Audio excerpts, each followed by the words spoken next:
உங்க வீட்டு பிள்ளையார் செஞ்சு பண்ணிக்கிறேன். கற்பகத்தரு. ஆமா, அந்த கற்பகத்தருவை ஈசன் முன்னிலே கொண்டு ஒப்படைத்தார்கள். ஈசன் அவருடைய மைந்தனாகப்பட்ட நாராயணரை அழைத்தார். ஐயா சிவ சிவ சிவ சிவா நாராயணா நாராயணா அரகரா ஐயா ஐயா சிவ சிவா அரகரா அரகரா அரகரா இல்லையா? ஆமா, ஐயாவுடைய நாராயணமூர்த்தி கருவதிலே ஒப்படைத்தார். கற்பக விருட்சத்தை ஒப்படைத்தார். ஆமா, நாராயணமூர்த்தி அந்த கற்பக விருட்சத்தை பத்திரகாளியிடத்தில் ஒப்படைத்தார். அந்த கற்பக விருட்சம் தான் இந்த கற்பக தருவா நிற்கிறது. ஆமா, பனைமரமாக வளர்ந்து வைக்கின்றது இல்லையா?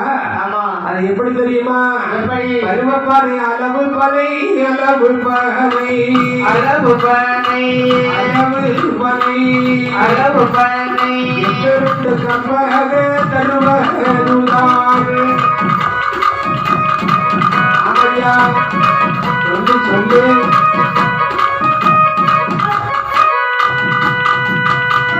பருவப்பனை அளவு பனை. பனையில 2 வகை இருக்கு.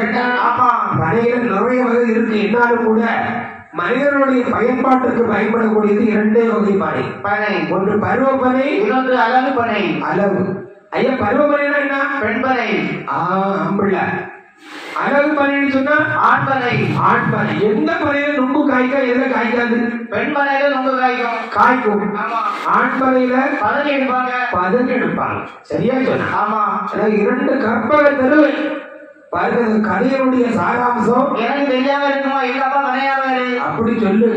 ஆம்பளை வாயா இல்லையா? அவர் கடினமாக உழைத்து பிள்ளைகள் எல்லாம் கலை சேர்த்தார். ஆமா, அப்பேற்பட்ட எங்க மாமனுக்கு பிள்ளையா பிறந்த பிள்ளைக்கு ஒன்னும் கலையில எல்லாம் இன்னைக்கு உங்க அப்பா செய்த வேலையை அடைஞ்சு இறந்து இல்லை. ஏன்னா இங்க மரம் இல்லை. அதெல்லாம் உண்மையா?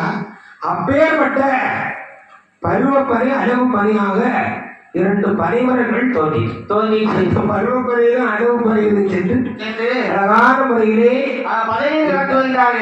கதிர்காம பாண்டி, யோகீர பாண்டி, அகிர பாண்டி, அழகேசனும் ஏலாதிநாதனும் முருகேசனும் குமரேசனும் இந்த சப்தகன்னிய மாதர்கள் என்னிடத்த பாடுங்க.